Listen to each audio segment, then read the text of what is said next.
I don't think singing is my superpower, but I think God has given me a gift to put things together. The people who inspired me from the onset would be choirs my dad would play on the radio. Yeah. He played a lot of Mungano. Mungano's a He's a Tanzanian. Mungano freak. He has a songbook with Mungano from Tanzania. Lyrics. Yeah, with lyrics, Songbook. In this episode, I sit down with Nahash, a multi-talented writer, producer, singer, and songwriter who also doubles in taking care of people's oral health as a dentist. Someone told me they stopped themselves from killing themselves that day because they listened to a song in my album. And that day I was like, I don't care what everyone else thinks. As long as this one person, it was helpful for them. Yeah. Our conversation dives deep into the themes of music, mental health, faith, hope, purpose, and of course, oral hygiene. I would be so anxious that I can't sleep because I feel like, what if I fail? Do you ever want to give up at any point? So what Up to the last, every single semester. Nahash's mind is full of wisdom, and we explore how to navigate everyday disappointments and how hidden within these moments are often the seeds of unexpected opportunity. So I'm generally a questioner. I don't just accept things because someone said. So I went to 2 different high schools. Yeah. Because of my questioning. Okay. So the first high school you were expelled. Long story. We can get to that sometime. Nahash just released a new music album, Heart Fixing, that you can now stream on all major platforms or grab a copy from a link in the description to this video. This podcast was recorded more than a year before the album came out. But looking back, this dialogue feels like a prelude to that powerful project, and the things we talk about here could also become important building blocks to anyone looking to make themselves into better beings. Listen in.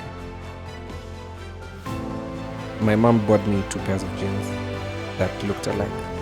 Okay. So I'd wear one today and the other tomorrow. And but it looks like the same. Yeah, it looks like the same jeans. Yeah. And then the kid is like, you don't have any other pants? Yeah. Right in that moment, I was like, I don't want to be in my family.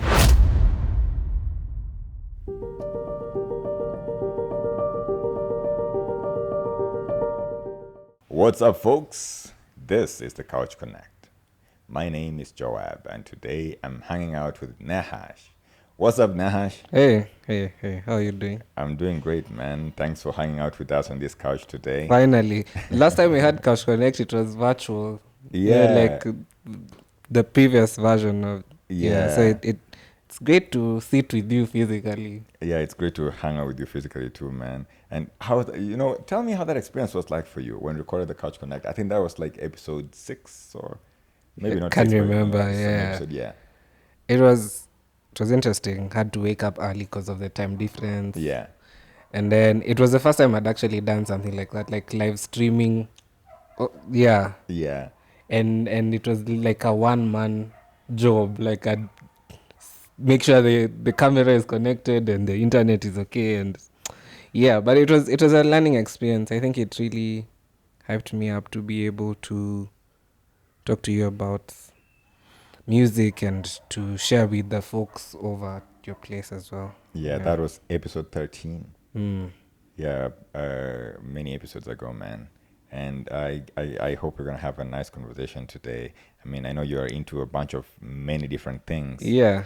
Yeah. But I know. Many things. Yeah, let me ask you, what's your experience with electronics? Are you a friend of electronics? Yeah, actually today at work, Okay.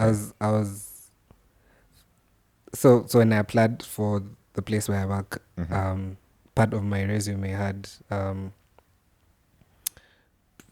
proficient in Adobe software. So anytime anyone is stuck in my department, they're like, "Hey, Mwathi, come do this." Yeah. So in another life, I'd probably do this full time. I probably want to do it full time. I just don't know. You haven't figured yourself out yet.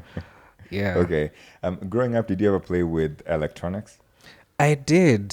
I really did. I used to open up things like Vitus Gary become like we can't throw it.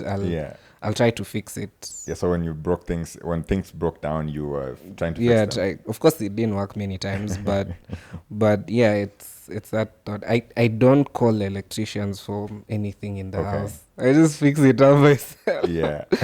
Yeah. Yeah, that's great. So, did you ever fix up, I don't know, transistor radios? Okay, I didn't get there. Okay, That is a bit too complicated. okay, so televisions maybe? I got burnt while trying to do that, so Oh, I shit. stopped. But iron box. Okay, oh damn, that's even more dangerous, man.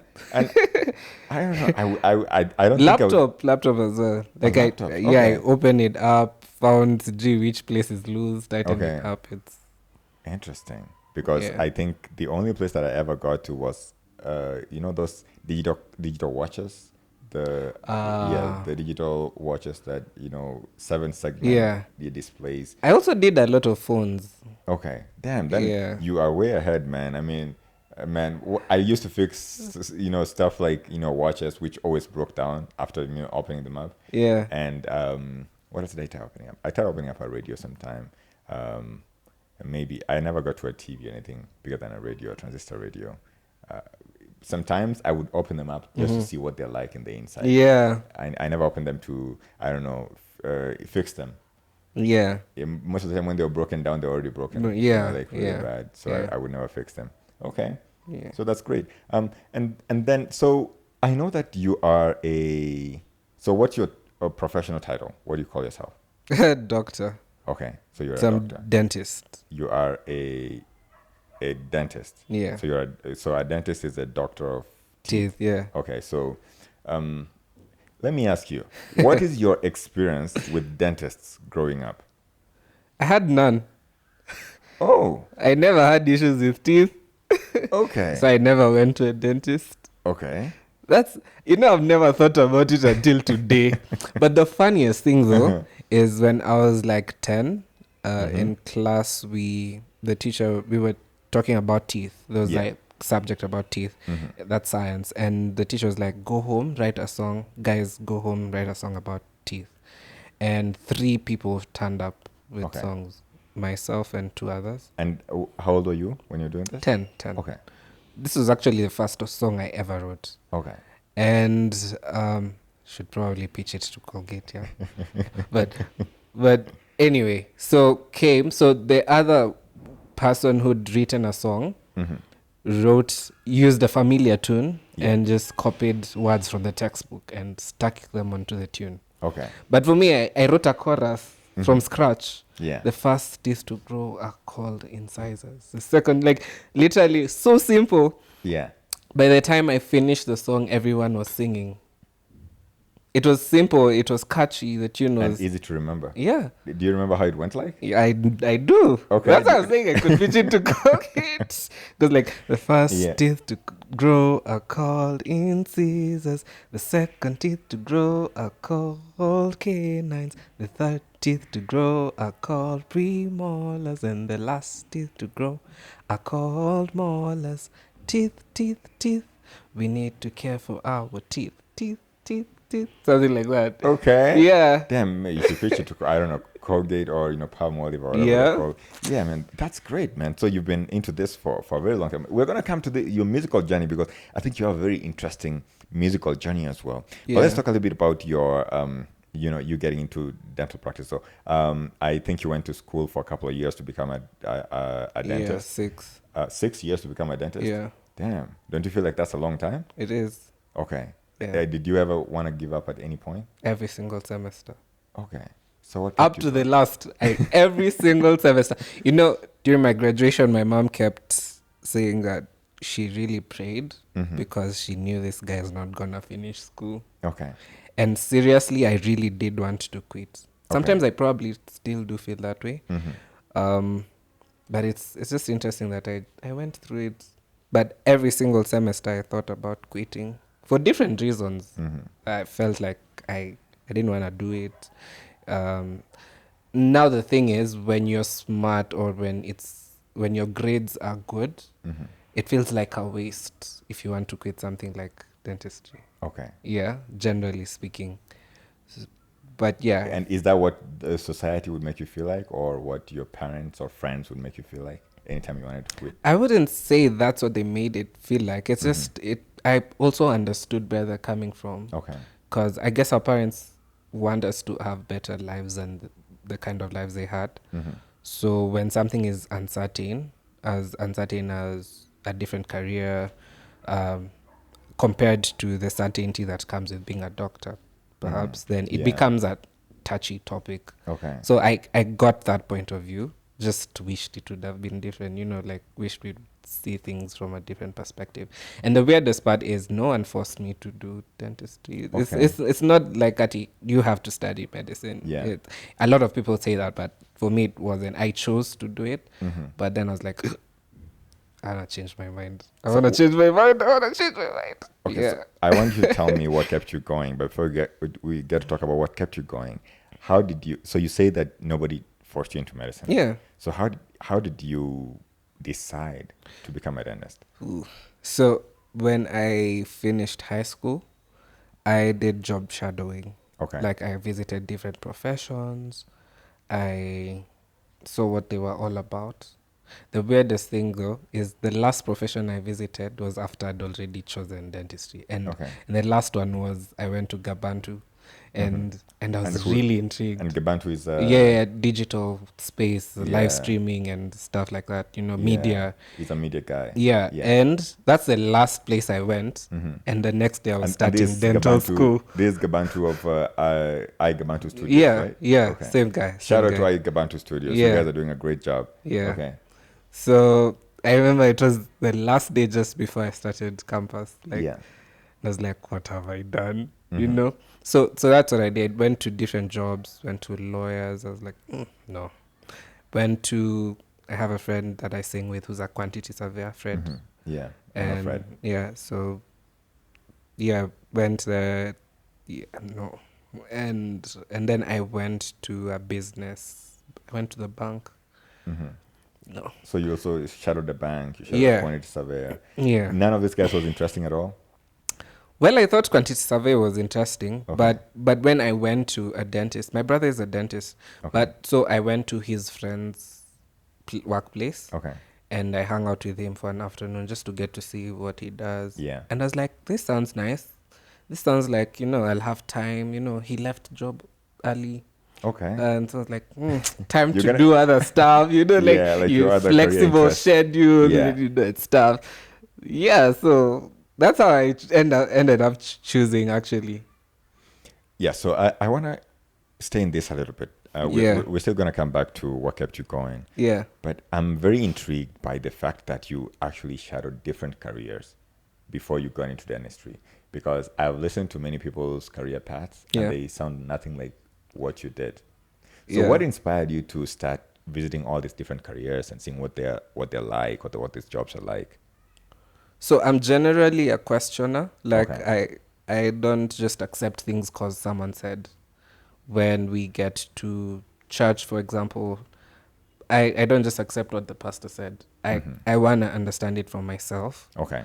And so I didn't want to choose things based on what everyone else said. So do you also question your teachers? It's gotten me into a lot of trouble, for Okay. sure. I kid you not. Okay. Yeah. I've learned not to. I've learned where my limits are. But I think it's also helpful to ask questions because that's the only way we get to learn. Yeah. Okay. So you had the opportunity to visit all these guys because you are a questioner. Yeah. Do you also think did anything play a role into it? Yeah, in high school, so I went to 2 different high schools. Yeah. Because of my questioning. Okay. So the first high school you were expelled. Long story. We can get to that sometime. But so the second high school I went to happened to be a day school. So Yeah. we had this. I was doing business studies as a subject. So Yeah. we had this thing where we went to shadow a bank. Okay. And I really got fascinated. I mean, I did like it, but I was like, this is interesting. I could get to see things before I choose them. So I was like, there's no harm in just visiting people and seeing. Yeah. Okay. So that I definitely think that also played a role. Okay, and did your parents at all ever advise you to do this shadowing? No, Okay. no, Any friends? no. So it was just that visit in high school that then Yeah, prompted in your mind that maybe I should get to visit all these yeah. guys. And then, do you know so many people in very many different careers that you had the opportunity to visit all of them? I know so many people Okay. generally. So I I think it. I don't know how, but I've tried to figure it out. But I always just know someone Okay. like who can ask. Who I can ask. I never ask though. Mhm. That's a different thing. Yeah. But there's always someone. For some reason, there's Yeah. always someone available to ask. But Mhm. whether I ask or not, yeah. Okay. So, So now you are in dental school and life is so hard. So when is the first time you hit yourself and you're like, man, what did I do?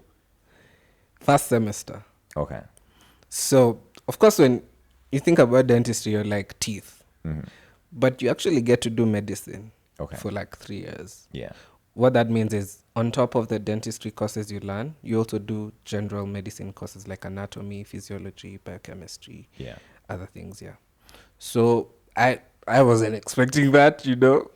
So it was definitely difficult from the onset because I had to now get into the reality that I'm doing medicine for the next couple of years. Then it gets more specific towards the end. Yeah. So I really struggled with anatomy myself. I was good at physio and biochemistry, but anatomy was a nightmare. And then it happened that I used to live far from school, so we'd have anatomy lab dissections on Mondays and Tuesdays, and it would end at around 8 p.m. And by the time I get home, it's 10, and the next day you have to have read. For whatever you're covering Yeah, on that day. yeah.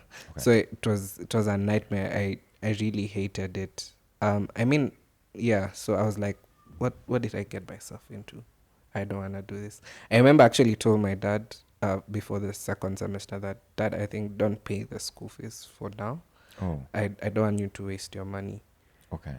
Yeah, and he was like, okay, take a week to think about it. It's okay.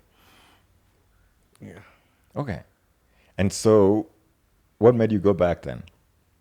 Family. Okay. It was those situations where everyone now is concerned. Why do you want to drop? Just keep going. It gets better. You know those encouragements. Yeah. Like, okay. I remember I'd actually gotten a scholarship. This did coding scholarships that Udacity and Andela offer. Yeah.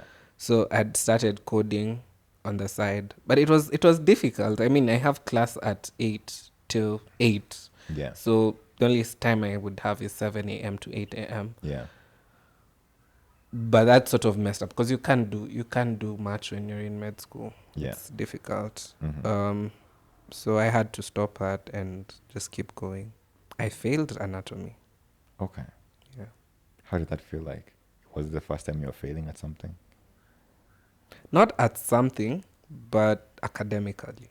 Okay. Yeah, because my You- grades are always good, to be honest. Like, they're So- always okay. So how did it feel like when you realized that you'd failed anatomy? I mean, I saw it coming. Okay. I was struggling anyway. Mhm. But there was this feeling of, man, now I have to deal with this again. You know, like, it was like, I wish I just left it. But the weirdest thing is I was really anxious because I really wanted to make my parents proud Okay. as well. I remember I didn't tell my dad about it for a while. I told my mom, but I was like, don't tell him. Not because I know he would be angry. He actually wouldn't.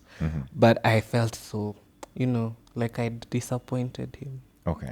So I was like, he doesn't have to know right now. Let me figure this out, Yeah. So it was quite disappointing. I would be so anxious that I can't sleep because I feel like, what if I fail? Because I got a chance to do the exam again. Yeah. But I would keep asking myself, what if I fail? So I'd wake up to try and read. But I'm tired. I've been reading the whole day. So Yeah. it's time to sleep. But I can't sleep because I'm feeling, okay, I'm going to fail. Yeah. Yeah. It was quite Okay. the So time. when you told your dad, how was his reaction like? I didn't tell him. Oh, so he's never known. he has, but Okay. my mom Your told mother's him. the one who told And him. the Okay. weirdest thing is he called me and said, I know. And don't worry, everything's gonna be okay. So this means that you have a very cordial, friendly relationship with your parents then? Yeah, it hasn't always been that way. Okay. But especially because of my questioning. Yeah. Yeah. But I think that questioning has also helped us bond more because now Yeah. we can talk about different things. I Mhm. recently went through a difficult situation Okay. and I found it really helpful that I could just talk to them about it. Okay. No hidden facts. This Mhm. is what I'm going through. What do you guys think? How would you handle something like this? Okay. And so have you ever been punished by your parents? Of course. Okay. Of course. Did you ever hate them when they punished you? Especially as a kid.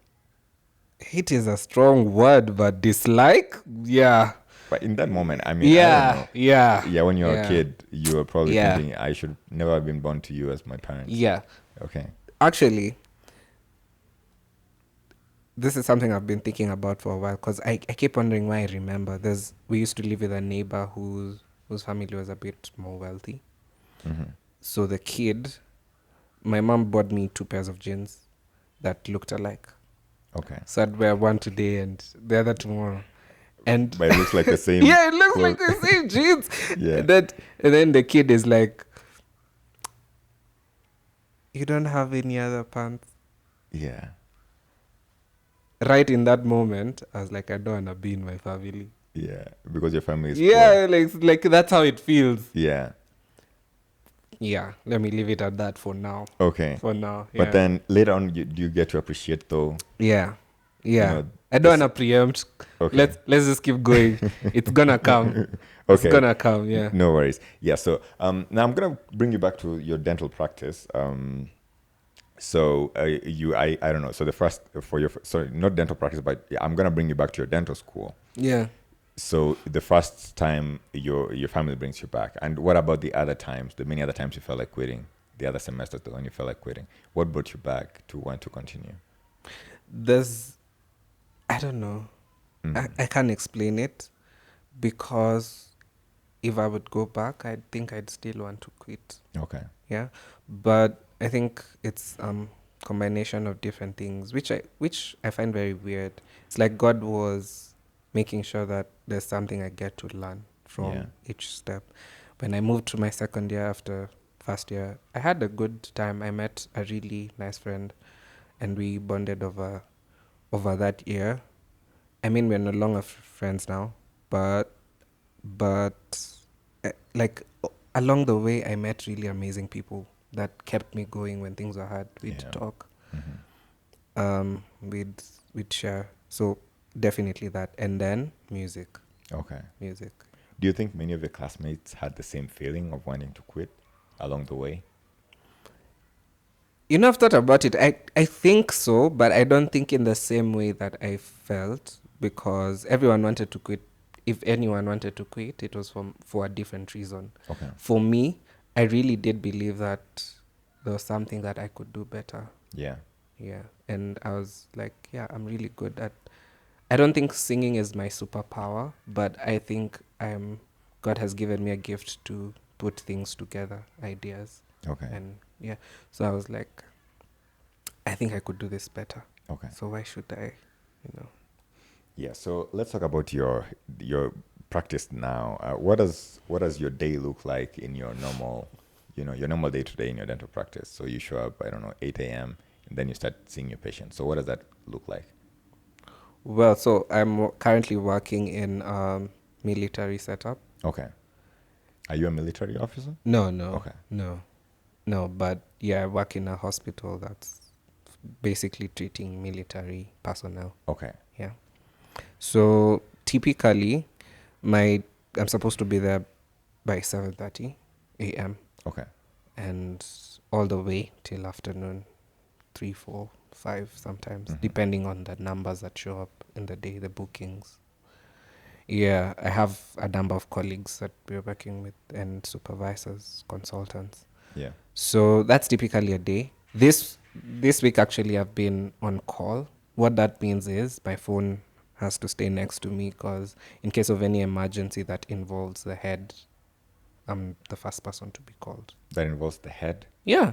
Okay. There's a specialty in dentistry called oral and maxillofacial surgery. Yes, I've always heard about that. Yeah, so it's you do dentistry, then you do a master's in maxillofacial surgery. So Okay. any cut to the face, any nasal fractures, yeah, Okay. I'm the first person to be called. And so you'd be then what are you fixing in this case? Are you fixing the bones of the Everything. skull or the skin Everything, or the muscles? everything. Okay. So the skin's I don't know, the skin, the muscles, the skull. No, okay. Well, when it gets to the skull, now we involve neurosurgery. Okay. But anything else in the face, Okay. yeah. And so your journey is interesting. Now you work in a military hospital, and I'm just wondering, when I have seen military officers being recruited, one of the things they look at is their teeth. I don't know the answer to that question, by the way. But yeah, what's the question? I would imagine that their teeth are very healthy, Healthy. and they have a very nice dental formula. They've been brushing their teeth always, and their dental hygiene is very top notch. So, is that the experience that you have with this? When you look at their teeth.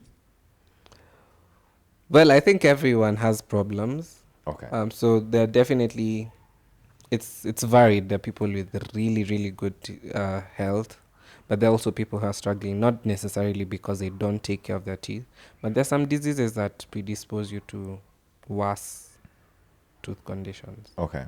Like like if you have diabetes, for example, you tend to bleed a lot. Okay. Yeah. Sometimes the medication you take for convulsions, phenytoin specifically causes your gums to swell. Yeah. So stuff like that. Like, it doesn't mean it's necessarily their fault, but there could be other things. Also, I guess they check during recruitment, but like, you've been there for 50 years, so anything could change. Okay. So, do you ever experience then patients who have, I don't know, never, some of the military officers? Are there common challenges that you would say are there in all military officer teeth? No. Okay. So every military officer would have different Yeah. It's set of just problems. normal. Just normal. Okay. So what sort of problems have you seen with some of your patients? Anything worth noting? I don't know.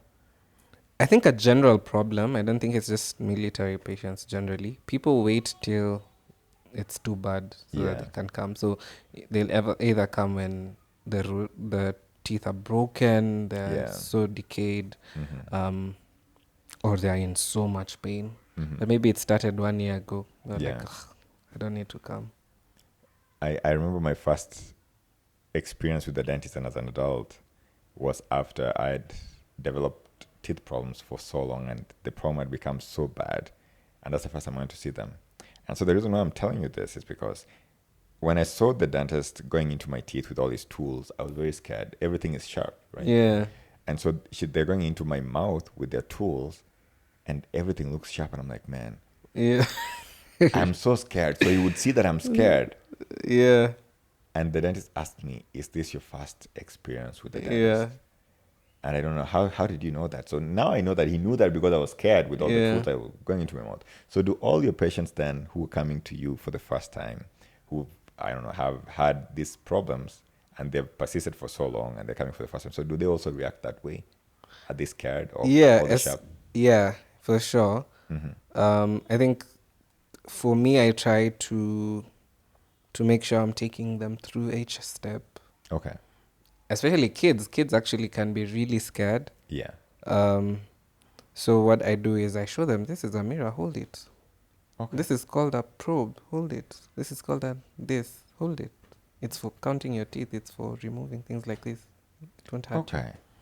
I think that definitely helps because some people are more anxious than others. So Yeah. you also have to really read through psychology. You have to Yeah. really read through the room and see what your patient really needs. Yeah, because I know that I'm very scared of anything that looks sharp. Yeah. If you show me any sharp thing, you Like, don't have to show me a gun. You don't have to show me a gun to make me scared. Just show me a needle. Yeah. Show me a knife. Show me Yeah. a razor. Show me a broken glass. I'm very scared of anything that looks sharp or seems sharp. Yeah. So do you ever advise your patients to, I don't know, take care of their teeth? So dental hygiene, do you ever give dental hygiene advice?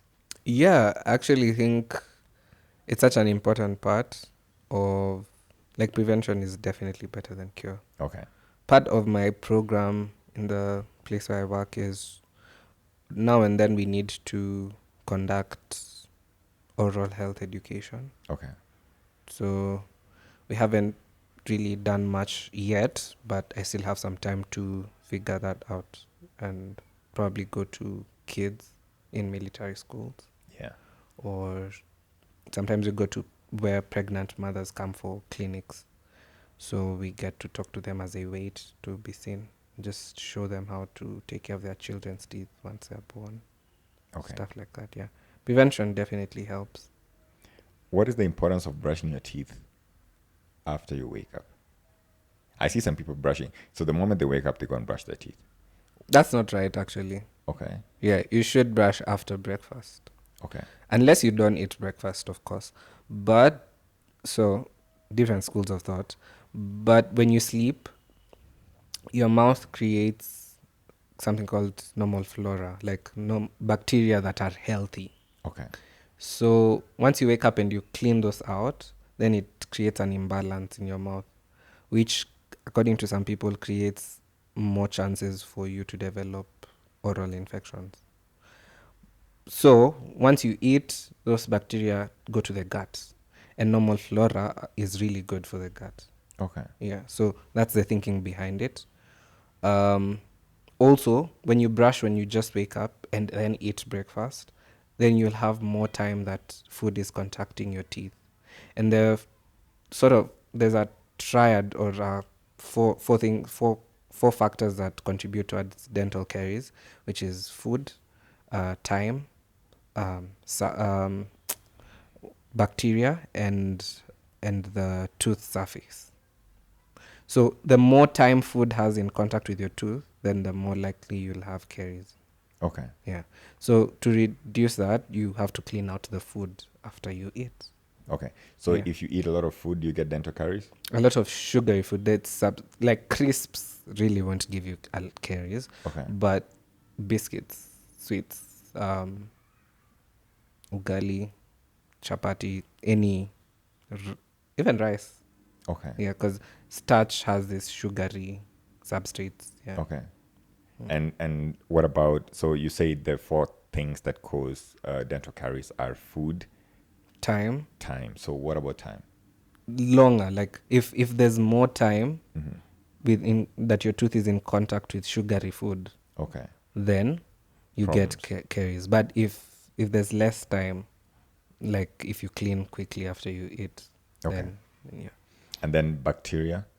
So there are specific bacteria that are known to be really thin in caries. So Okay. the streptococcus mutans and some lactobacilli. Okay. Yeah, So this would lead to dental caries. dental caries. So the more of this bacteria that you'll have, yeah. Okay. And then the tooth surfaces, how much of your tooth surface is exposed to food? So this about tooth surfaces, like for example, your back teeth, molars and premolars, Yeah. they have grooves. Yeah.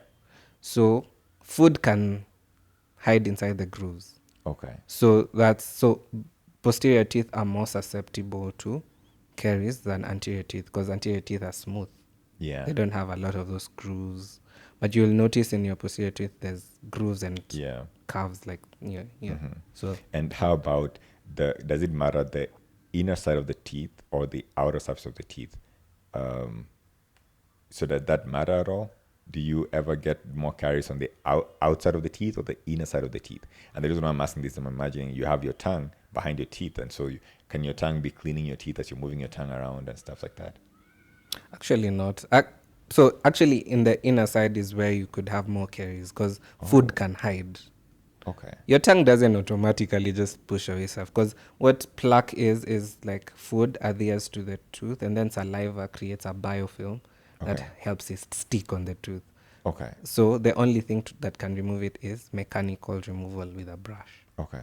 But then when you take time, plaque hardens and becomes something called dental calculus, which Okay. is cement-like.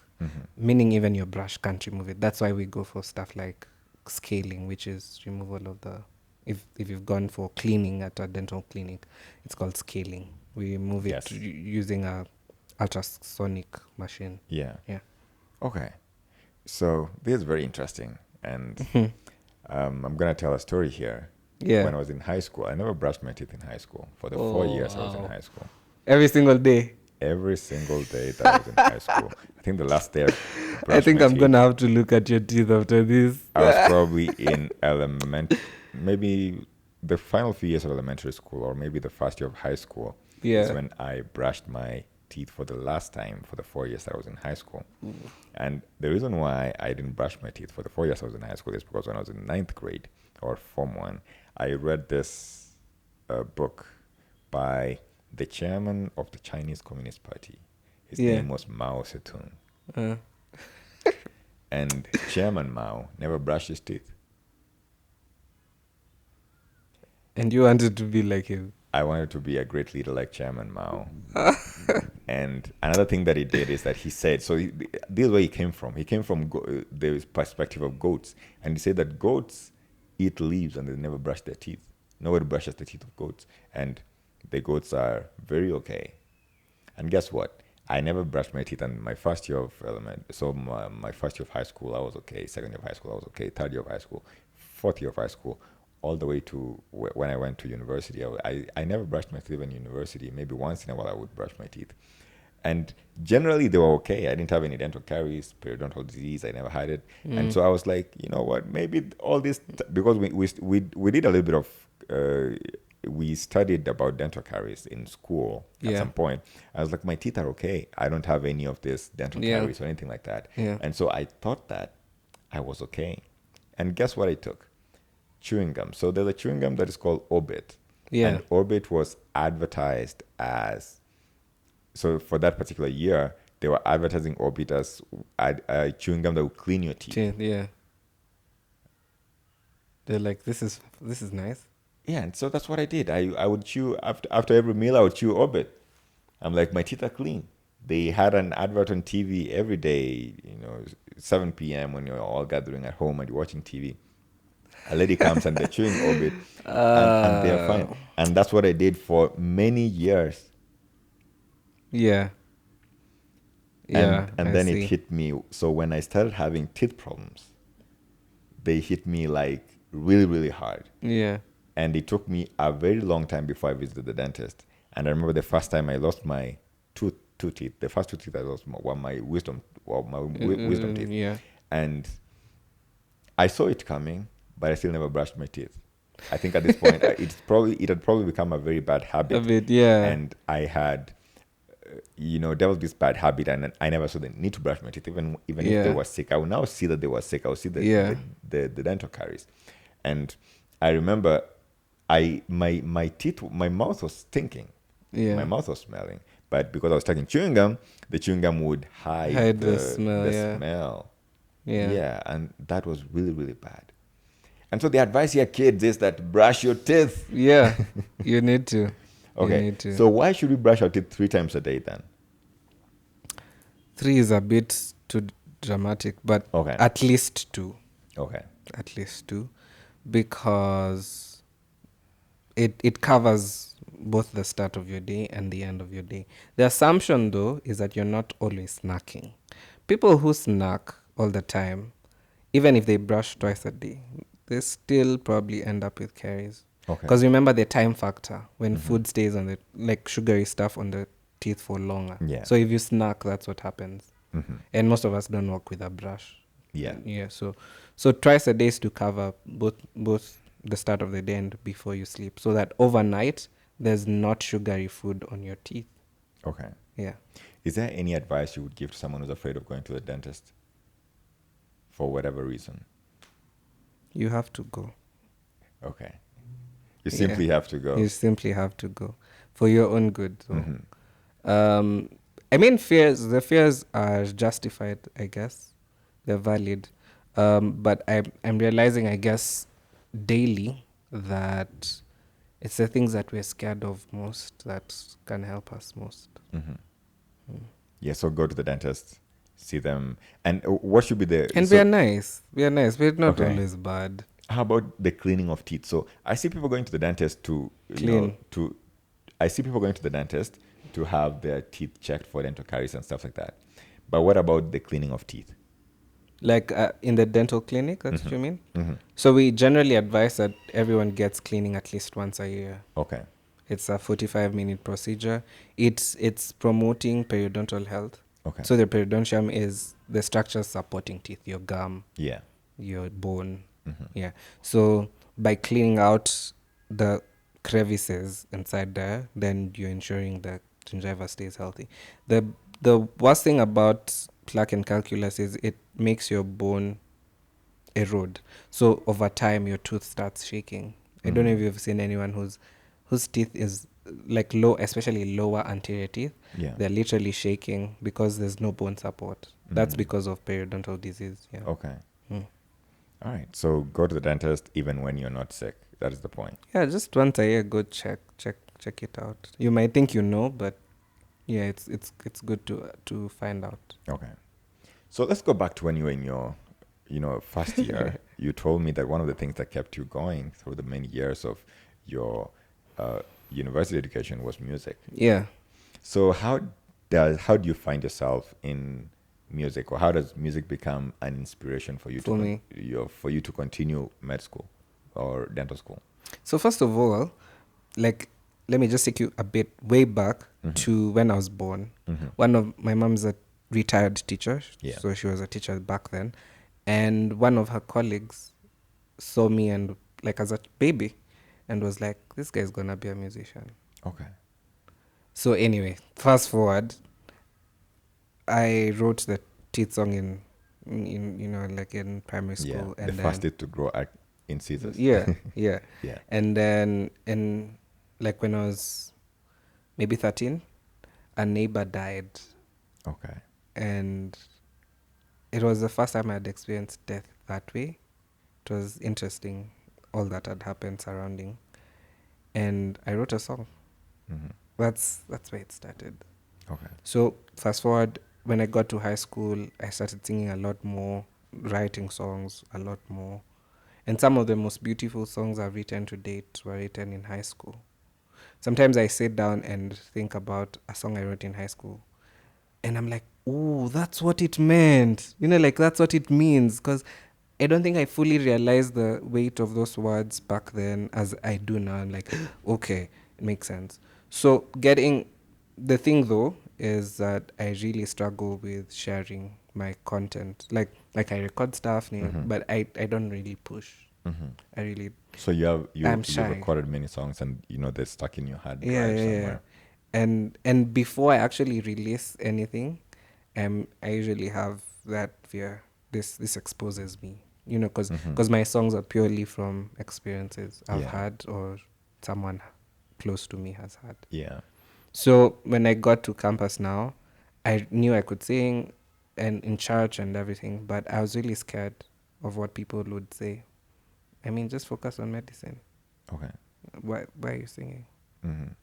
Just Did you get people? there's this High School Musical song. Says, I forget his name. No, no, no, no. Stick to the stuff you know. So anyway, so the guys when Troy Bolton, who's the main character in High School Musical, starts playing basketball and singing on the side, everyone's like shocked, and then everyone starts revealing things they do on the side.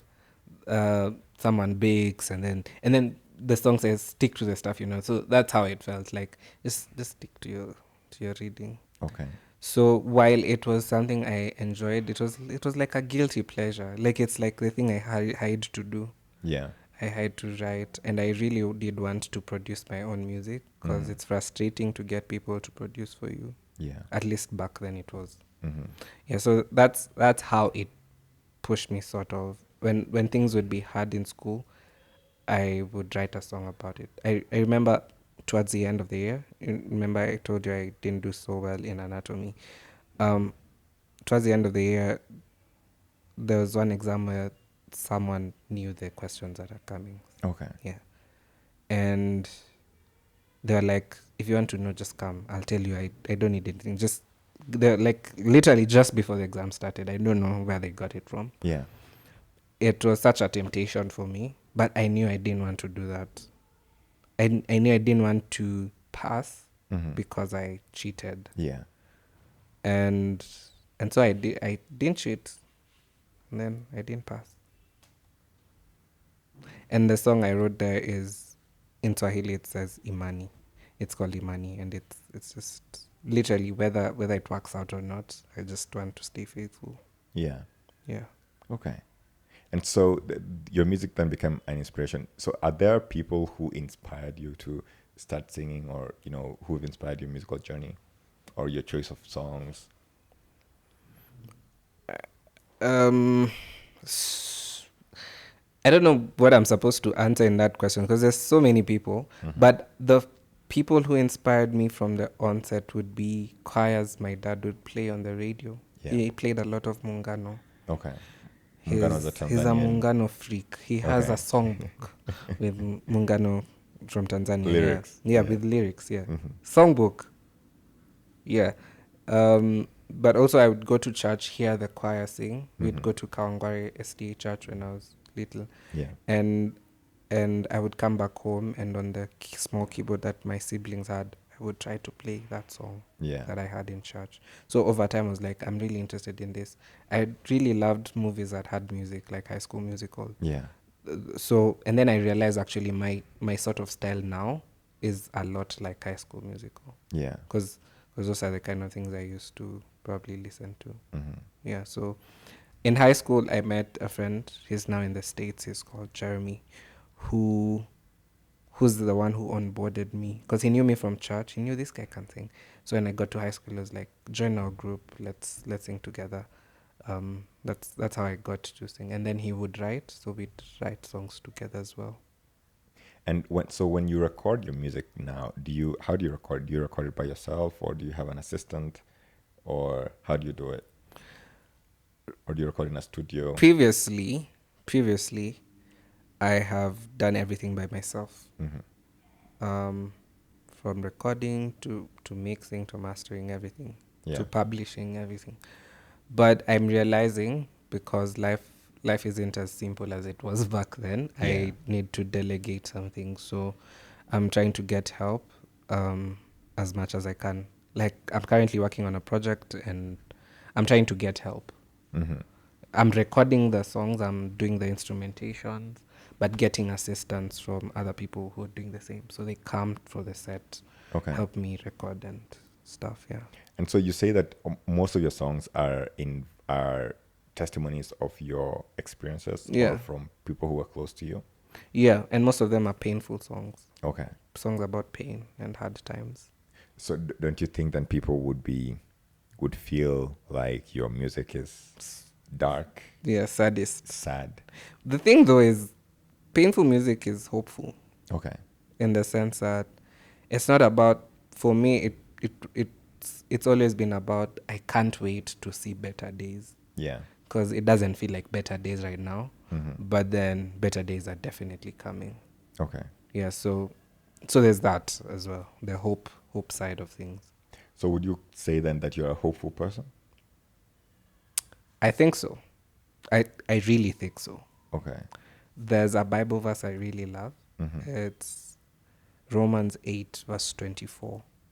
It says, for in this hope we are made alive, for no one hopes for hope that they can see. So in short, it's the uncertainty that keeps us going. Only when we look at uncertainty as a good thing. Yeah. And do you have friends who've, I don't know, come to you and they've told you stuff like, I listened to your song and I was going through a very hard time, and your song made me hopeful? Interesting, because when my first official project was called the Love Flowchart, and it's about the project actually is about me. It's a story about my struggle with self-esteem. Yeah. And so when I was putting it out, I was feeling very ish, because I mean, now everyone's gonna know I struggle with self-esteem. What good is that? But then the number of people who came out and said, man, like this is something I've been going through. This is just knowing that someone else relates and knows that there's hope and something can be different. This gives me so much hope. So I do get a lot of that. Mm-hmm. Yeah. And so I know that I've also struggled with self-esteem most of my life, and so what people in what most of my friends call what most of my friends call my lack of self-esteem is imposter syndrome. Yeah. And so when you were experiencing loss of self-esteem, what was that experience like? Was it something about you as a person? Was it something that someone had told you? Or how was that? I think it What was that wasn't one experience? thing. I think it's always multiple things. Yeah. But I didn't believe in any good that I had. Like, Yeah. so you'd tell me, oh, I really like how you sing. And I was like, yeah, right. Mm-hmm. You know, like stuff like that. So it was constantly believing that everyone who's praising anything in me is just lying to me. Yeah. And it doesn't matter. The thing is, it doesn't matter whether everyone believes it if you don't.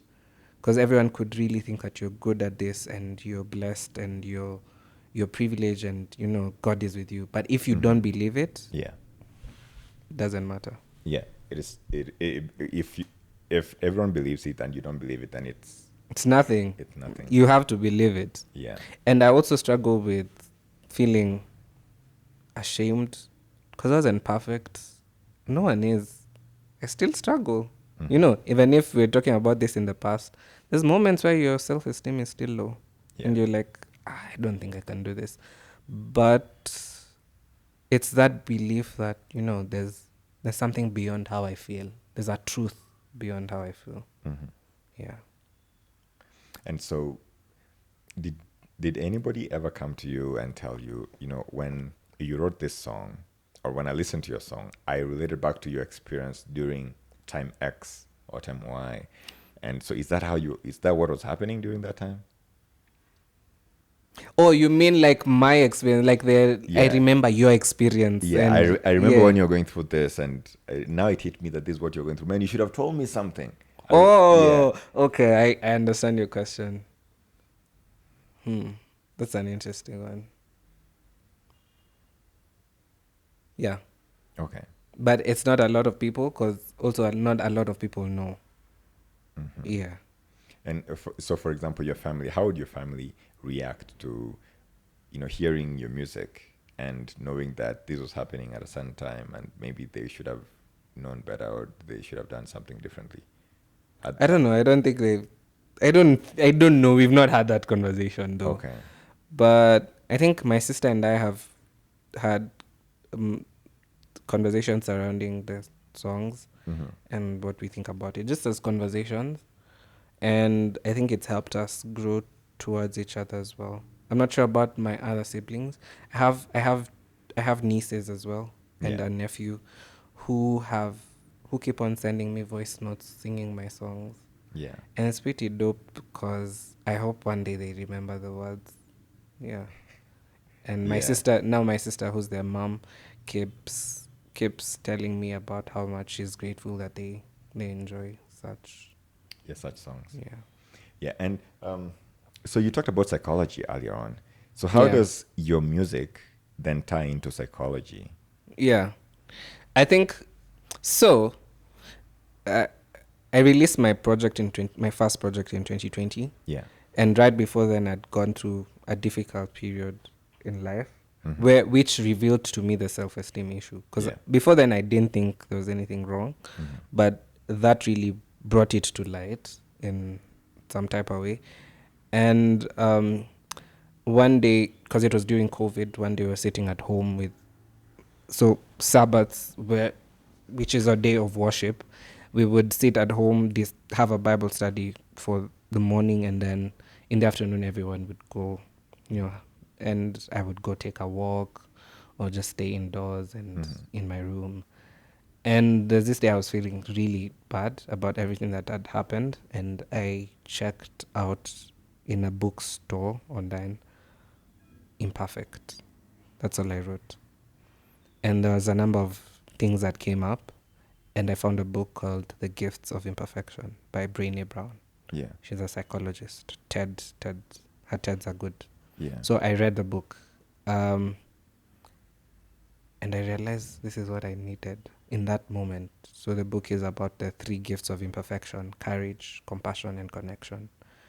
And through the book, she talks about all the feelings that you experience, like shame and guilt.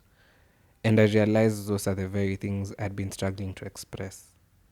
And so, even looking back at the songs I wrote before my realization, those were the themes: emotions, common human emotions, common human feelings surrounding hard times, guilt, shame.